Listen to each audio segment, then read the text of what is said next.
Now, it's a crime which perpetrators might see as victimless, but for those who work in the retail industry, shoplifting can have a devastating impact, and it's on the rise. Analysis by ITV News' Tyne Tees has found that shoplifting is now at record levels, with more than 3,000 incidents reported to police in our region in August alone.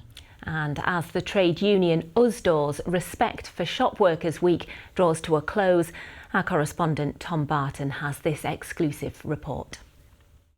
A man takes a phone out of a display case. He brazenly drops it into his pocket and then turns around and walks out without paying. For Vikas, who runs a mobile phone repair shop in Newcastle, it's just one in a line of regular incidents that can often cost him hundreds or even thousands of pounds. I just feel like all this hard work that I'm doing, it just takes a long time for us to cover the loss back. Our profits on these phones are probably £20, £30, £50, and £1,000 in one go is just really disappointing, very hard to cover that back. But nothing comes close to an incident earlier this year when a man picked up his car keys off the counter and walked out. Vikas ended up having to pay £50 to get them back. It's almost like your key was being held to ransom. You can call this ransom because, having to pay for my own key, I can't expect the police to get me the key back. So I've got to do that. Nobody wants their key to be nicked and pay for their own key. So it's just not acceptable. But again, what can I do? And it's not just Vikas's business that's suffering. This graph shows the number of reports of shoplifting in the North East and North Yorkshire since 2013. The figure rose gradually until about 2017. Then it fell off dramatically during the COVID pandemic. But since the middle of 2021, there's been a sharp increase. August of this year saw 3,000 reports in the region. That's the highest number at any point in the last decade. The region's shoplifting hotspots are shown on this map. According to our analysis of police data, Middlesbrough Town Centre has the highest level of shoplifting, with 300 incidents reported for every 1,000 residents in the last 12 months. In the area around Gateshead's Metro Centre, the figure is 288. And in Chesterley Street, there were 265 reports of shoplifting for every 1,000 residents. Meanwhile, one of the streets with the highest number of reported incidents is in East Bolden on South Tyneside.